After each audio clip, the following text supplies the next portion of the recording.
नमस्कार, आप देख रहे हैं स्वदेश न्यूज। मैं हूं आपके साथ अंशुल शर्मा और बहुत स्वागत है आपका हमारे खास प्रोग्राम साइकिल पंचर खेला कमल में, जहां पर उत्तर प्रदेश में विधानसभा चुनाव का सेमीफाइनल माने जा रहे जिला पंचायत अध्यक्ष चुनाव में सत्ताधारी भाजपा ने अपना दबदबा दिखा दिया है। नामांकन के बाद 17 जिलों में निर्विरोध निर्वाचन तय हो चुके हैं। इसमें 16 सफल हुए हैं, बाकी 57 जिलों में 1 से अधिक नामांकन हुए हैं। यहाँ की तस्वीर 29 जून को नामांकन वापसी के बाद स्पष्ट होगी, लेकिन इसके बाद 3 जुलाई को यहां पर चुनाव होंगे। तो आज का हमारा मुद्दा यही है कि किस तरीके से दबदबा यहां पर बनाया गया है और जिस तरीके से 2022 के विधानसभा चुनाव की बात करें तो जो सेमीफाइनल देखा जा रहा था वो किस तरह का रहेगा। लेकिन उससे पहले सपा नेता ने क्या कुछ कहा, ये आपको बताते हैं। उत्तर प्रदेश के जिला पंचायत अध्यक्षों के चुनाव में जिस तरह से भारतीय जनता पार्टी ने सरकार की मशीनरी का दुरुपयोग किया, उससे तांडव करवाया, ये सीधे सीधे लोकतंत्र की हत्या है। और आने वाले 2022 के चुनाव में जनता भारतीय जनता पार्टी को हरा के इसका मुंह तोड़ जवाब देगी।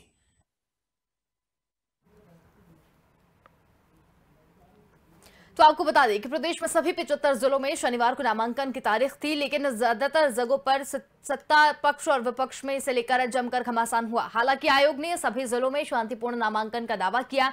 उधर जिला पंचायत चुनाव में पार्टी प्रत्याशियों के नामांकन दाखिल न कर पाने से नाराज सपा सुप्रीमो अखिलेश यादव ने गोरखपुर, मुरादाबाद, झांसी, आगरा, गौतम बुद्ध नगर, मऊ, बलरामपुर, श्रावस्ती, भदोही, गोंडा और ललितपुर के जिला अध्यक्षों को हटा दिया।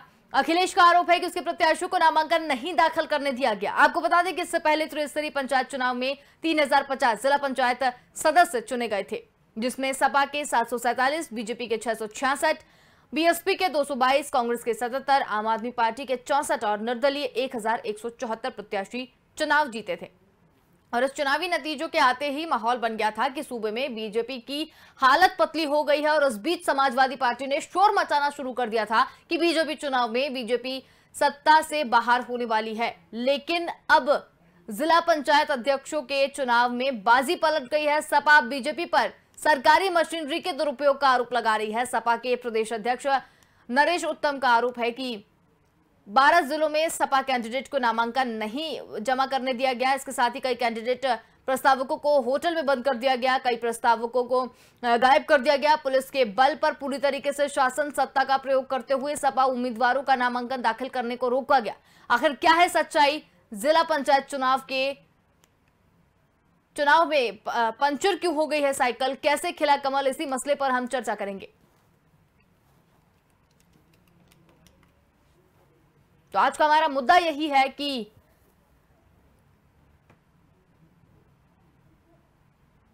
विधानसभा चुनाव आने वाले हैं और उसको लेकर जिला पंचायत चुनाव में किस तरीके से तख्ता पलट हुआ है, यही हमारा आज का मुद्दा है। तो इसमें अगर बात की जाए बीजेपी की, तो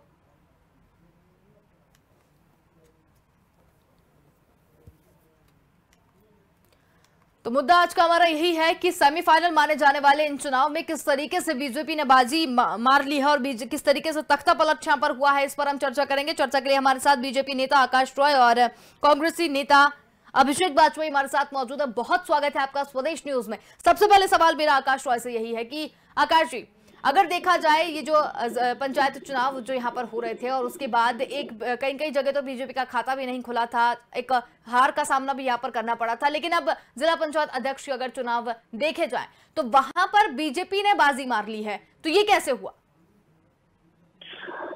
नहीं, सबसे पहले तो आपको जानकारी अपनी दुरुस्त करनी चाहिए कि जो पंचायत के चुनाव हुए उसमें भारतीय जनता पार्टी ही नंबर 1 पार्टी थी, और जो अभी जिला पंचायत अध्यक्ष के चुनाव हो रहे हैं इसमें भी भारतीय जनता पार्टी नंबर 1 रहेगी, और 2022 का जो चुनाव है उसमें भी भारतीय जनता पार्टी नंबर 1 होने जा रही है। और उसका कारण सिर्फ और सिर्फ ये है कि जनता का अपरंपार प्रेम हमें मिल रहा है, जनता का अपरंपार स्नेह हमें मिल रहा है, और जनता के लिए जो भारतीय जनता पार्टी की उत्तर प्रदेश की सरकार योगी जी के नेतृत्व में जो काम कर रही है वो जनता को पसंद आ रहा है, इसलिए हर जगह चुनाव जीत रहे हैं। और समाजवादी पार्टी के लिए मैं यही कहूंगा कि एक बहुत पुरानी कहावत है कि उल्टा चोर कोतवाल को डांटे। 2015 के पंचायत के चुनाव में जिस प्रकार से इन लोगों ने सत्ता का दुरुपयोग किया, आप उठा के देखिए कि 38 सीटों पे इन लोगों ने निर्विरोध जो है जिला अध्यक्षों का चुनाव करवाया, और कितने ऐसे जिला पंचायत सदस्य थे जिनको गुंडई के दम पे इन लोगों ने अपहरण करके उठा लिया उनको वहां तक पहुंचने नहीं दिया वोट डालने के लिए। कितने लोगों के साथ ये हुआ कि इन लोगों ने पर्चा तक नहीं खरीदने दिया। और आज जब इनके लोग ही, आप सोचिए, मैं मऊ जनपद का मूल निवासी हूं, मऊ जनपद में समाजवादी पार्टी के 2 सदस्य जीते थे और वो दोनों ने भारतीय जनता पार्टी के प्रत्याशी को समर्थन किया।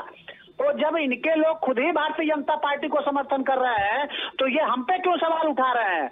ये पहले अपने घर को दुरुस्त करें। चाचा भतीजा आपस में लड़ते रहते हैं, ये लोग अपना कुनबा तो संभाल नहीं पाते हैं और भारतीय जनता पार्टी पे ये लोग सवाल उठाते हैं। अगर भारतीय जनता पार्टी पे लोगों का इतना प्रेम है, लोगों का स्नेह है, हर जगह से हमको चुनाव जिता के जनता भेज रही है, तो इनके पेट में दर्द क्यों हो रहा है? ठीक है, चलिए कांग्रेस प्रवक्ता की तरफ जाएंगे। अभिषेक वाजपेयी जी हमारे साथ यहाँ पर जुड़े हैं, क्या कहेंगे आप इस पर?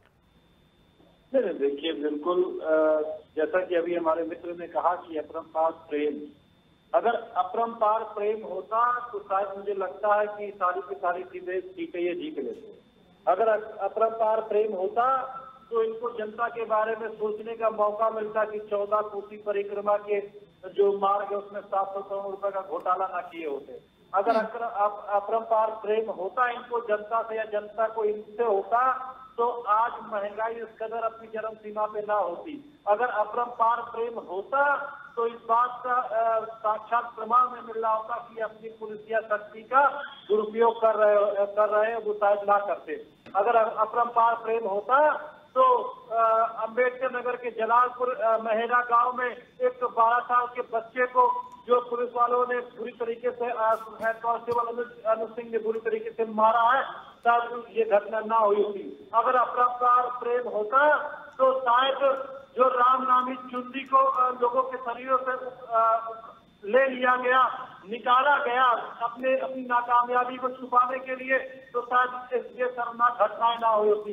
अगर अपरंपार प्रेम होता तो शायद गंगा से लेकर के हर एक नदियों की घाटों पे चलिए, ठीक है। तो यहाँ पर आकाश रॉय जी, आपने जानकारी दुरुस्त करने की बात यहाँ पर कही, तो आपकी जानकारी के लिए मैं यहाँ पर बता दूं कि यहाँ पर जो अभी चुनाव हुए थे जिसकी मैं बात कर रही हूँ, जिसके तहत पर मैंने ये कहा था कि त्रिस्तरीय जो पंचायत चुनाव हुए थे उसमें 3050 जिला पंचायत सदस्य चुने गए थे, जिसमें सपा के पास से 747, बीजेपी के पास में 666। तो यहाँ पर मैंने सवाल मेरा ये था कि जब किस तरीके से यहाँ पर बात की जा रही है, मशीनरी के साथ खिलवाड़ यहाँ पर किया जा रहा है, तो वही मैंने आपसे सवाल पूछा था कि उस समय जब पंचायत चुनाव यहाँ पर हुए थे उसमें बीजेपी को कहीं ना कहीं हार का सामना करना पड़ा था, तो अब यहाँ पर तख्ता पलट कैसे हुआ, ये सवाल था मेरा।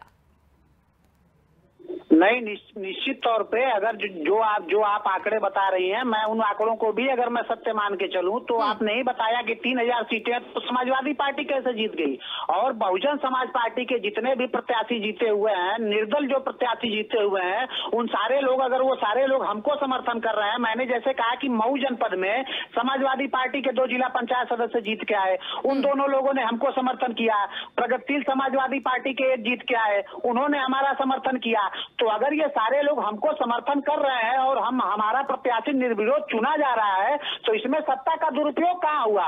दुरुपयोग तो तब होता है कि जब हम गुंडाई के बल पे या धन के बल पे अगर हम कोई इस प्रकार का कृत्य करें तो हम मान सकते हैं। अगर ये लोग खुद अपनी स्वेच्छा के साथ हमारा समर्थन कर रहे हैं, ठीक है, चलिए सपा से, ठीक है, सपा से भी हमारे साथ डॉक्टर RS उस्मानी हमारे साथ यहाँ पर जुड़ गए हैं। उस्मानी जी, बहुत स्वागत है आपका। तो आपसे जानना चाहेंगे, जिस तरीके की बात यहाँ पर हो रही है, तो आप इस पर क्या कुछ कहेंगे? जी बताइए, क्या पूछ रही हैं आप, बताइए। हम ये जानना चाह रहे हैं कि सपा जिस तरीके से 747 सीटें अभी मिली पंचायत चुनाव के बाद में, उसके बाद बीजेपी के पास 666 आई है, कांग्रेस के पास में 332 सीटें आई हैं, जिसके बाद में सपा ने शोर मचाना चालू कर दिया कि 2022 में जो विधानसभा चुनाव आने वाले हैं, चूंकि इन चुनावों को सेमीफाइनल माना गया था, अब वो जो चुनाव आने वाले हैं उसमें बीजेपी की हालत जो है वो पतली हो गई है। समाजवादी पार्टी इस तरीके से बात कर रही है, लेकिन अब यहाँ पर जो पंचायत अध्यक्ष के चुनाव है उसमें तो तख्ता पलट गया, उसमें बीजेपी जीत गई है। जीत कहाँ गई है? गुंडागर्दी, जोर जबरदस्ती से जो है पूरी तरीके से जो है प्रशासन को इस्तेमाल करके पूरा प्रशासन जो है वो बीजेपी के कार्यकर्ता के रूप में लग करके, जिस तरीके से आपकी जो इलेक्ट्रॉनिक मीडिया है, जो चैनल है, उन्होंने दिखाया है कि गोरखपुर में किस तरीके से जो है समाजवादी पार्टी के लोगों को मारा और पीटा गया, पुलिस को आगे करके, और उनको पर्चा नहीं दाखिल करने दिया गया। ऐसा कम से कम 1 दर्जन से ज्यादा जनपदों में घटनाएं हुई हैं। इसी तरीके से जो जिला पंचायत सदस्य जीते हैं उनके ऊपर जो है इस लगातार जो है शासन और प्रशासन जो है वो लगातार दबाव बनाया है, उनके फर्जी मुकदमों में फंसाया जा रहा है, उनको उनकी जमीन जायदाद को संपत्ति को नुकसान पहुंचाया जा रहा है। तो इतनी अराजकता यूपी में हो रही है। ये लोकतंत्र नहीं है, लोकतंत्र की हत्या हो गई है, लोकतंत्र की हत्या हो गई है।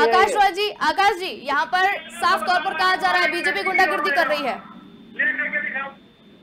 देखिए, गुंडागर्दी कौन करता है देश की जनता भली भांति जानती है।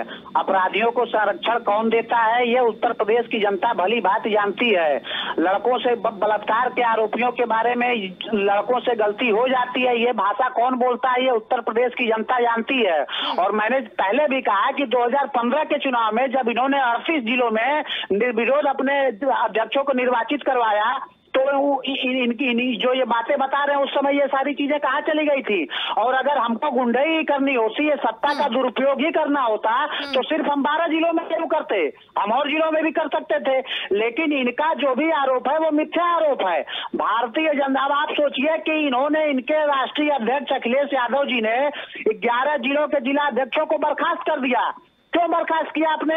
उसका कारण सिर्फ इतना था कि इनके पास जो है इनके जो प्रत्याशी थे उनके लिए प्रस्ताव तक नहीं मिल रहे थे।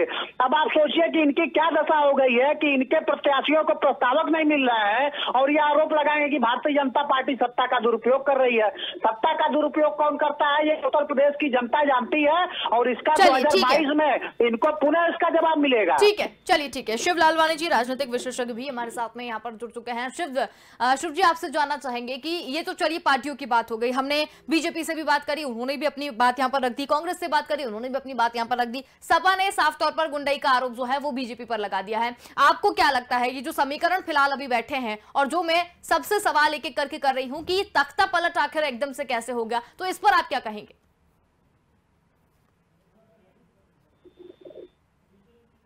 लालवानी जी, हमारी आवाज पहुंच रही है आप तक? चलिए, हमारा संपर्क जो है वो टूट गया है, हम उनसे वापस संपर्क साधने की कोशिश यहां पर करेंगे। तो उस्मानी जी, यहां पर जिस तरीके से बीजेपी ने अभी बात की, आप क्या कहेंगे? देखिए, ऐसा है जो आपके इलेक्ट्रॉनिक मीडिया चैनल ने दिखाया है, जिस तरीके से समाजवादी पार्टी के लोगों को गोरखपुर में मारा, पीटा और लूटा गया है, जिस तरीके से विभिन्न, तो इसके लिए अब आप मीडिया को आरोप लगा रहे हैं कि मीडिया ने इस तरीके की सपा की जो है वो देखा है? नहीं, मीडिया पे आरोप नहीं लगा रहे, मीडिया को साधुवाद दे रहे हैं कि उसने निष्पक्ष खबरों को दिखाने का काम किया है। अगर मीडिया ना होती तो शायद ये भी नहीं दिखाया जाता कि किस तरीके से जो है दुर्व्यवहार किया गया है। जो जिला पंचायत सदस्य जीते हैं उनको विभिन्न जनपदों में जबरदस्ती उठाया गया है, उनको जबरदस्ती धमकाया गया है, उनके जो है परेशान किया जा रहा है लगातार। अभी आपके जो हमारे एमएलसी हैं आनंद भदौरिया जी, वो चुनाव लड़े, वहाँ पे उनको धमकाया गया है।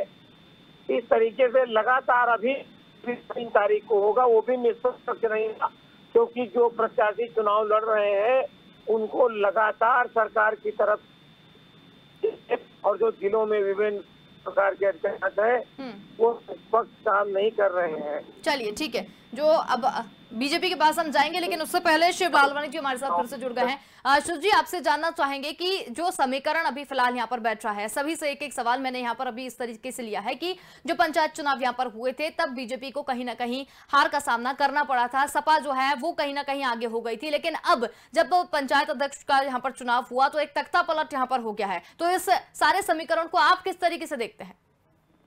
देखिए मैडम, योगी सरकार एक एनकाउंटर स्पेशलिस्ट सरकार है और यहाँ भी उन्होंने एक एनकाउंटर ही किया है। ठीक है, निर्विरोध चयनित होना एक अच्छी पहल है, लेकिन जिस तरह से यहाँ पे निर्विरोध चयन हुआ वह एक प्रश्न चिन्हित है। इसकी पूरी जांच होनी चाहिए, चुनाव आयोग को जांच करानी चाहिए और दोषियों को उसकी सजा देनी चाहिए। बिल्कुल, तो यहाँ पर मतलब आपका ये जो कहना है, जिस तरीके से सपा लगातार आरोप लगा रही है कि बीजेपी ने कहीं ना कहीं गुंडाई की है, बीजेपी ने नामांकन दाखिल नहीं करने दिया, तो उसको लेकर क्या कह रहे हैं आप? सपा का जो आरोप है वो बिल्कुल सही है। देखिए 11 प्रत्याशियों के प्रस्तावक न आना ये अपने आप में एक तकलीफ है, क्योंकि एक प्रत्याशी का प्रस्तावक नहीं है, 2 का नहीं आए, लेकिन 11 का नहीं आना और रातों रात गायब हो जाना, ये कहीं ना कहीं प्रश्न चिन्ह लगाता कि कहीं ना कहीं खेल खेला गया है पूरा ये।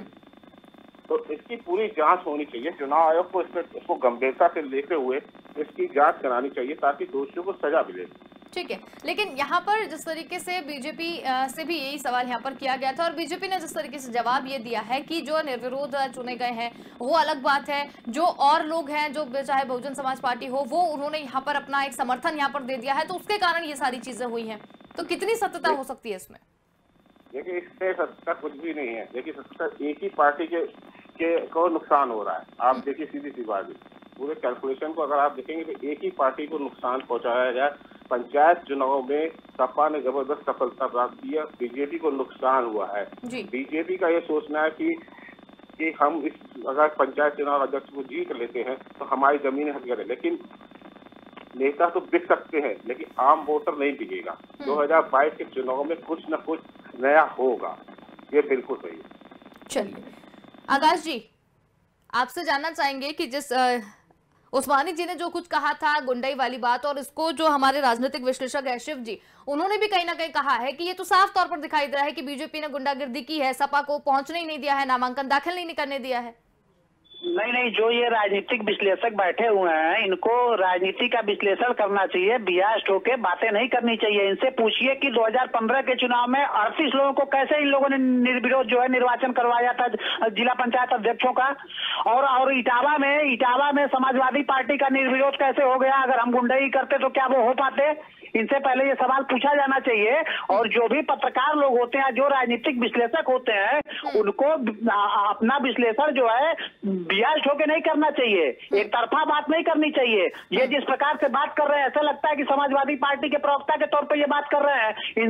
इनसे मेरा सवाल है कि ये बताएं कि 2015 के चुनाव में 38 लोग कैसे जिला पंचायत के अध्यक्ष निर्वाचित हो गए थे निर्विरोध समाजवादी पार्टी के? शिव जी क्या कहेंगे आप? 15 चुनाव की जो आप बात कर रहे हैं, पिछले चुनाव में क्या हुआ और आज क्या हो रहा है? जनता जो भी होती है आज की तारीख देखती है, पिछले चुनाव को नहीं देखती है। बंगाल में जो कुछ हुआ या इस पंचायत चुनाव में जो हुआ, जनता उस चीज को देख रही है।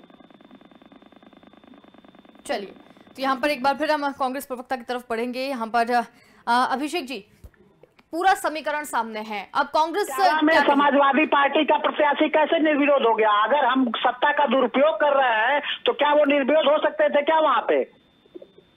हम ये कह रहे हैं निर्विरोध चुनाव होना बहुत अच्छी बात है, लेकिन 11 के 11 एक पार्टी के निर्विरोध चुनाव प्रत्याशियों के। अरे आप 11 की बात कर रहे हैं साहब, उधर 38 लोग हो जाते हैं, आपको कोई सवाल ही नहीं सूझता है। आपको उस पर साफ सुन जाता है। और हमारे 11 लोग तो आप बंगाल में 3 से 77 थे, आप बंगाल में 3 से 77 पहुंच गए, वो भी आपकी एक उपलब्धि थी।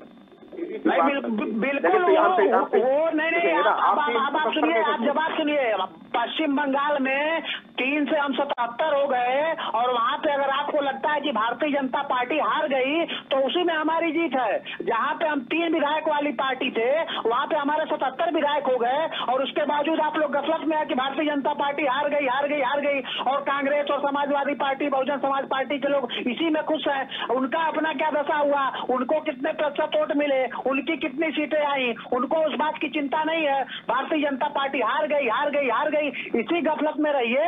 और 2022 के चुनाव में उत्तर प्रदेश की जनता सब कुछ देख रही है, और जनता ही लोकतंत्र में जनार्दन होती है, और जवाब मिलेगा। और 2022 के चुनाव में भारतीय जनता पार्टी 350 सीटों के साथ वापसी करने जा रही है। आकाश जी आप सुन भी तो लीजिए क्या कहना चाह रहे हैं। जी देखिए, आपको इस बात को समझना चाहिए, हार गई इसलिए बोल रहे हैं सब लोग क्योंकि भारतीय जनता पार्टी ने एड़ी से चोटी तक का पूरा जोर लगा लिया बंगाल चुनाव में। मुख्यमंत्री से लेकर के प्रधानमंत्री तक हर एक व्यक्ति ने वहां पे जोर आजमाइश कर ली, लेकिन तब भी आप कुछ ना कर पाए। भारतीय जनता पार्टी की नाकामयाबी इसी से झलकती है कि आप लोग क्या करते हैं कि दूसरे दलों के लोगों को तोड़ करके उन्हीं को ही चेहरा बनाते हैं, उन्हीं को आप गांव में लगाते हैं। आपके पास अपना एक काबिल कार्यकर्ता प्रदेश में अगर हम चुनाव लड़ते हैं तो हमारा छोटा से छोटा कार्यकर्ता से लेकर प्रधानमंत्री तक चुनाव में उतरते हैं, पार्टी का प्रचार करते हैं। मौका देते, अगर होता तो आप सत्ता का दुरुपयोग न कर रहे होते, अगर होता तो आप सत्ता का दुरुपयोग न कर रहे होते। 11 जगह में प्रस्तावक करना आना इस बात को सिद्ध करता है। और आप पत्रकारों के ऊपर उंगली उठा रहे, शर्म आनी चाहिए आपको परेशानी यही है कि सबसे आपको हजम नहीं होता है। आप आंखों पे पट्टी बांध करके रखिए, वो आपके लिए मुबारक हो।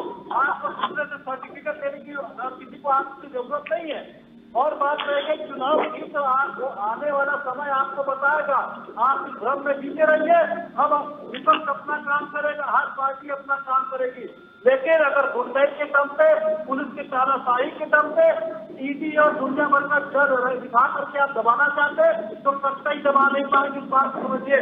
कांग्रेस पार्टी का एक कार्यकर्ता लाठी मुकदमे हर एक चीज खाने के लिए तैयार है और जोर के साथ आगे बढ़ रहा। माननीय प्रियंका गांधी जी की अगुवाई में, अजय कुमार लल्लू जी की अगुवाई में 2022 में सरकार बनाएंगे। आपको ये प्रतीत होगा और दिखेगा।